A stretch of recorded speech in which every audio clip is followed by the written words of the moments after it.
You're watching Business Incorporated live from Channels HQ. Coming up, Zimbabwe's gold coins sell above $2,000 each for the first time. And Egypt set to roll out a program for cheaper bread prices as inflation worsens. Plus, insurance firms in Kenya pay 10.34 billion shillings to customers abandoning policies in 9 months. Hello and welcome to the program. I'm Ladi Williams. First off, let's take a look at how your money is performing at intraday. Starting on the African continent, we see it's a positive sentiment there.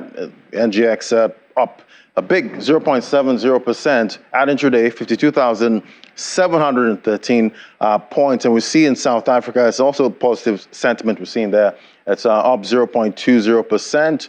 And Egypt, we see 16,046 points, holding on to that 16K level. Might pull back to 15K. It's still in view at this point. It's off 1.32%, but we're still seeing bullish sentiment on the EGX, while Kenya closed again negative. That was yesterday, 121 points. Looks like 120 points might not hold if this negative sentiment continues. Down 1.05%. That was yesterday's close. Now, let's get a sense of what's happening on the MGX. Join us now is Damilare Ashimiyu, Head Investment Research, AfriInvest. Join us via Zoom. Great to have you on the show. Good afternoon, Ladi. Thanks for having me on the show. Good afternoon. And from what I saw earlier, positive sentiments on the NGX. What's driving sentiment? Is it looking investors cherry picking at this point? Because yesterday we had a negative close.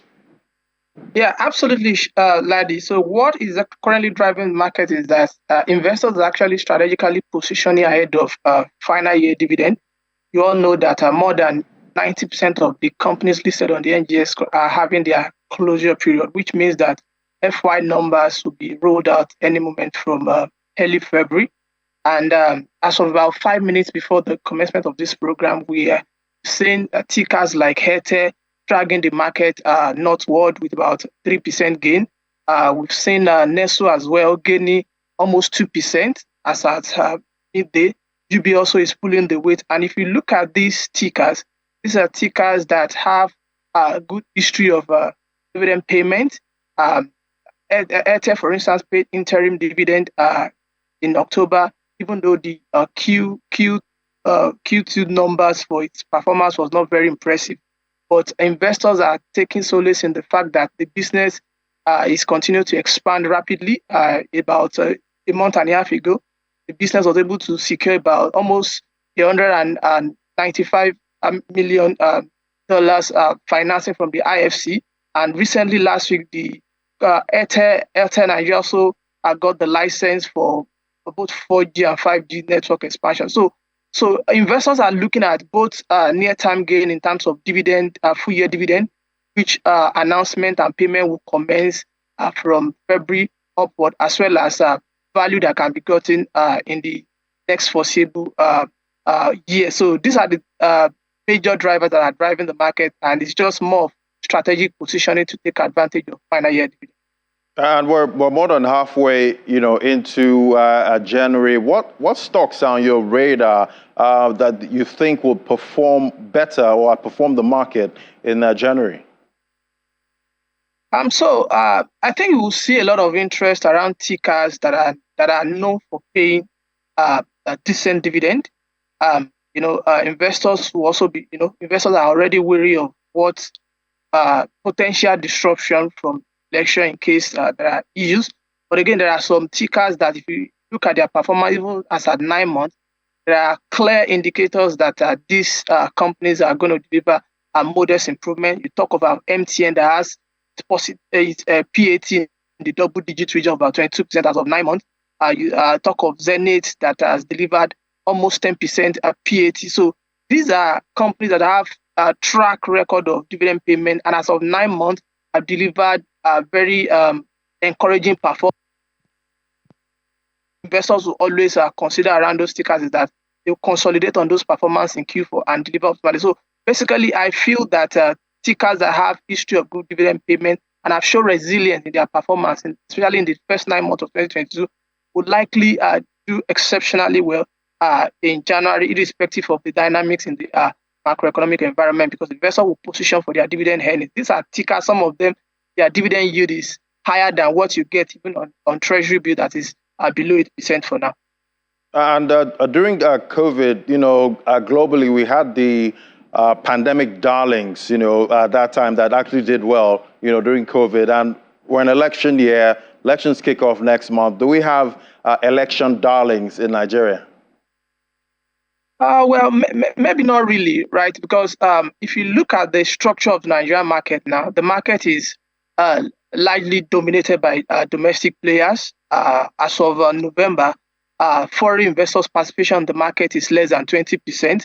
So meaning that domestic players have taken hold of the market. So investors that are positioning in tickers are taking decision that is even beyond what the outcome of the election will be. People are, investors, portfolio managers are putting their money in tickers that they believe that even in a situation whereby there is a sort of disruption, for or after the election, which we don't expect, tickers or companies that will still be able to get themselves back on track on time and weather any challenge. So those are the tickers that I would think investors are actually putting more of their money in, and not any ticker that would just maybe surge because of election dynamics, and thereafter there will be consequences. So investors are not ready to take that kind of a risk, given the fact that the fixed income market itself is not as attractive as it should be at this point in time. All right, we'll see how the market closes the week. Thank you so much, Damilare Ashimi, you head investment research, AfriInvest Consulting. Thank you so much. Thanks for having me on the show.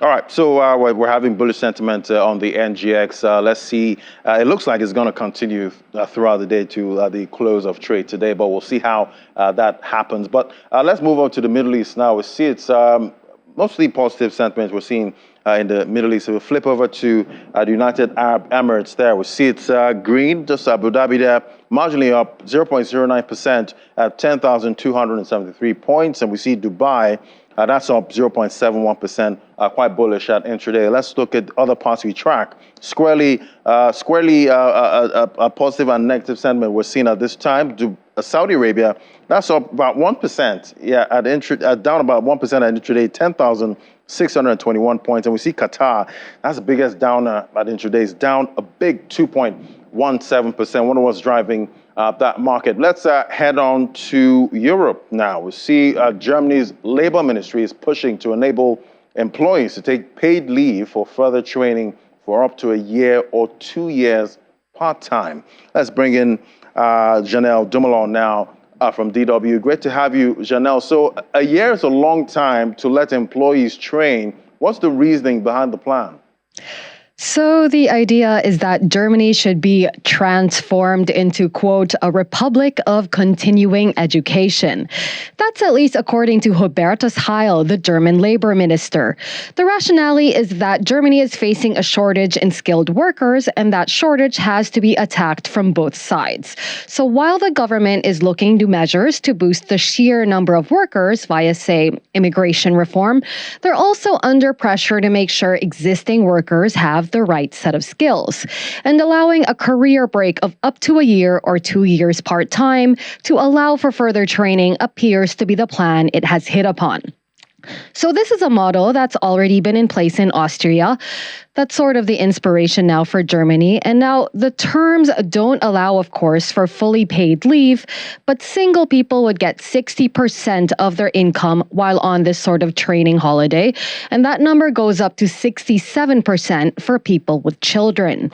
Now, the proposal is expected to be passed by the federal cabinet in the next few weeks, alongside other measures that are part of the so-called Continuing Education Act, which also includes provisions for financing young people's traineeships.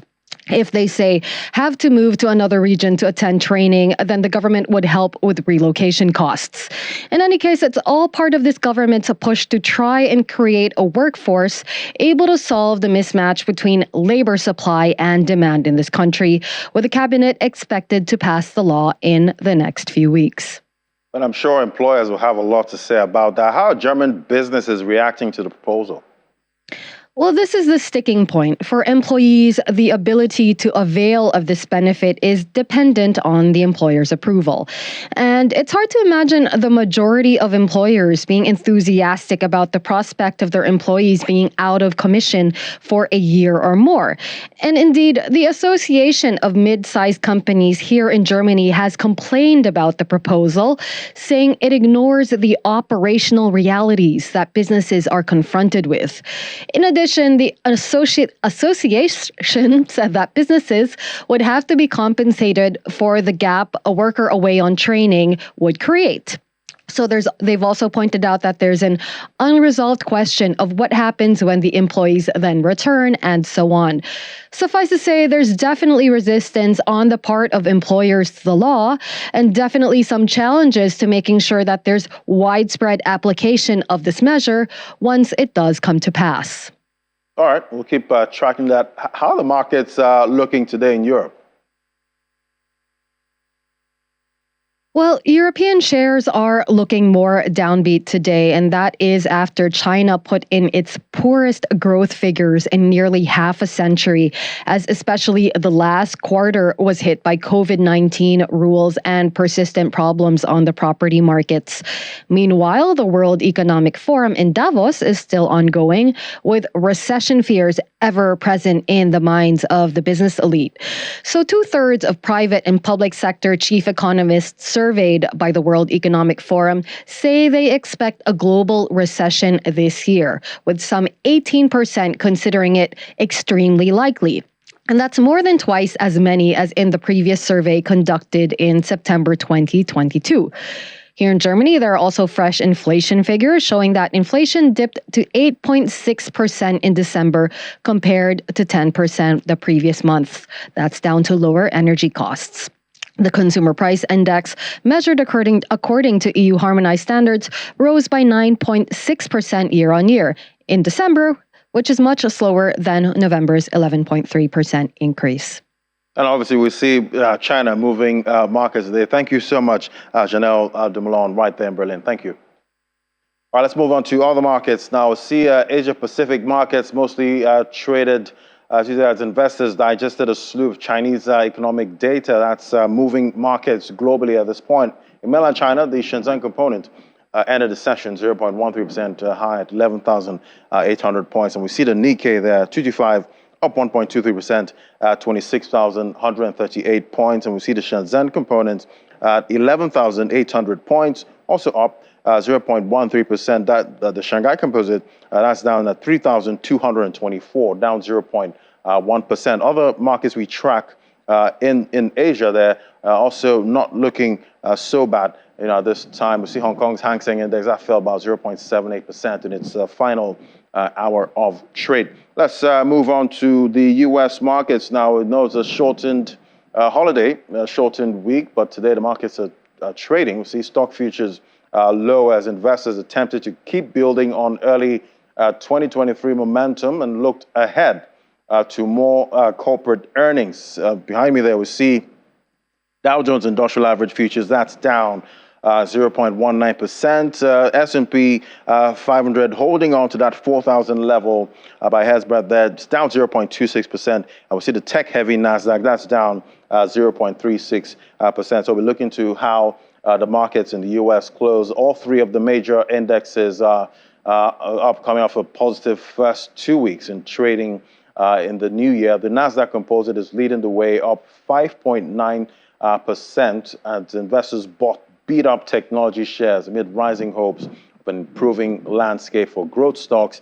The S&P 500 and Dow have advanced about 4.2 and 3.5% respectively since the year started, but we see the futures already pointing downward for today. Let's look at the oil markets quickly now. See, oil prices were mixed after China posted its second weakest annual economic growth in early half a century, though its recent shift in COVID-19 policy underpinned hopes of a recovery in fuel demand this year. Brent crude futures rose 52 cents to $84.98 a barrel, while U.S. WTI crude was down about 18 cents at $79 heading for the first daily loss since January 4th, after touching its highest since January 3rd. There's no settlement on Monday because of the U.S. public holiday for Martin Luther King Day. Take a break now. When we come back, we look at copper prices, see what's moving sentiment there. That's our next conversation. Just stay with us. Welcome back. Let's look at copper markets now. We see China, that's the world's second largest economy with 17.73 trillion GDP, is also the largest market for copper with a 52% share of global demand. The country has recently lifted its COVID restrictions and is set to increase its growth to 5% in 2023. In spite of these developments, the price of copper has fallen by 1.64% to $9,104.50 per ton on the London Metal Exchange. Let's talk to Miriam, they're now analyst, financial derivatives company. Great to have you, Miriam. What's responsible for this fall, at this time, and what's the outlook for the price of copper? Thank you for having me, Ladi. Okay, so first of all, China has reopened its borders for trading activities to resume. But if we still look into the economy, the COVID cases are still on a rise. So the relaxation of its COVID restrictions could cause the spread of COVID into other economies, and this would cause worldwide restrictions. So other economies will start restricting their own trading activities so as to curb the spread of COVID in their country. And this could reduce the demand for copper. This is why copper has fallen. Also, if we look at the oil market, which is natural gas, although it rose today, has been on a steady fall. And mining, copper is mined. So mining requires high level of electricity. So if the prices of energy are increasing, it means that cost of producing copper would also increase. But in this case now, the energy prices are falling. So the cost of producing copper is falling. And this is why the price of copper has fallen in the last few days. It looks like we can expect. Right, no, carry on.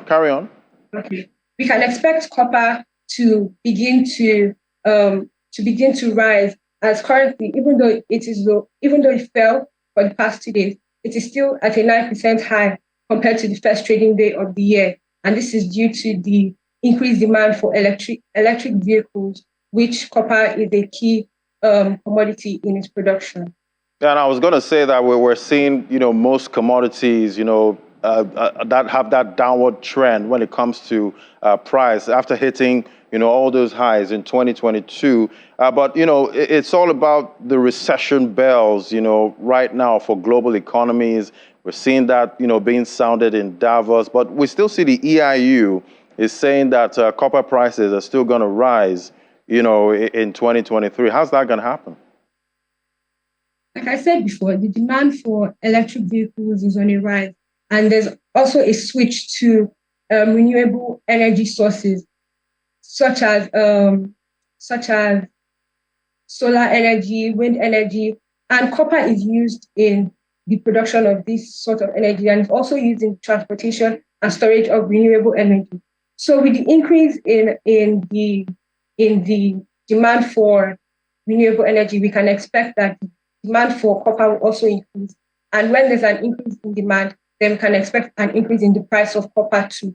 Also, let's not forget that China just recently relaxed its COVID restrictions. And as you said, it accounts for 52% of total global demand of copper. So this would also support copper prices in the near future and would help it to achieve the 1.3% growth that EIU has forecasted. Before I let you go, we know Zambia, that the second largest producer of copper globally, but they didn't seem to enjoy, the price surge we saw during the pandemic. Why is that? Okay, so recently, Zambia has a lot of potential when it comes to copper production. As you said, it is the second largest copper producer in Africa, and it is even one of the 10 top producers globally. But recently, Zambia has been experiencing energy shortages. And like I said before, the prices of energy prices affect the price of copper. So with these such shortages, it shows that the Zambian economy is not able to produce as much because energy prices are increasing due to the shortages. So they are not able to produce as much copper as they would like to. And so because of this, they are not able to, their export earnings are falling due to reduced output in the country. And the economy is also troubled with high debt restructuring. So most of his investment is going into financing his debt rather than to the copper sector or copper industry where it could increase output. Okay, well, we'll see most African countries there struggling with debt at this time. So obviously, that's still going to be a major issue for 2023 for Sub-Saharan Africa. Thank you so much, Miriam Ode, analyst, Financial Derivatives Company. Thank you so much. All right, so we're talking about the copper markets there. Now we'll move on to other metals. Now we see Zimbabwe's gold coins introduced in July are selling above $2,000 for the first time. So-called Musiwatwaya gold coin, named after Victoria Falls, a key tourism site which straddles the border between Zimbabwe and Zambia, were priced at $2,002.51 per ounce. Coin that was according to data received from the Reserve Bank of Zimbabwe. Spot gold was at 1,914 in London when that happened. And over to North Africa now, we see Egypt will roll out a program to allow people not covered by its state support program to buy bread at prices close to those covered by subsidies. According to the supply minister, under the system to be rolled out next week, authorities will issue debit cards that can be topped up and used at bakeries that normally sell subsidized bread. Prices will be at or near cost and will be reviewed monthly. The country, one of the world's biggest wheat buyers, is grappling with its highest inflation rate in 5 years and a surge in consumer prices partly triggered by Russia's invasion of Ukraine.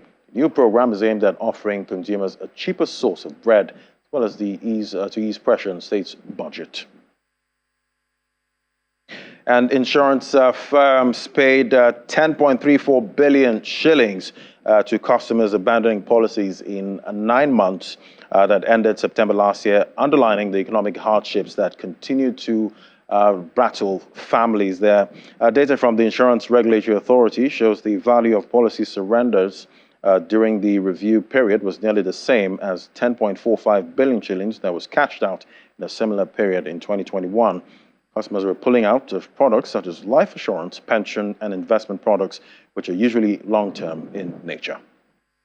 And that's it on Business Incorporated today. Thank you so much for watching. I'm Vladi Williams. Bye for now.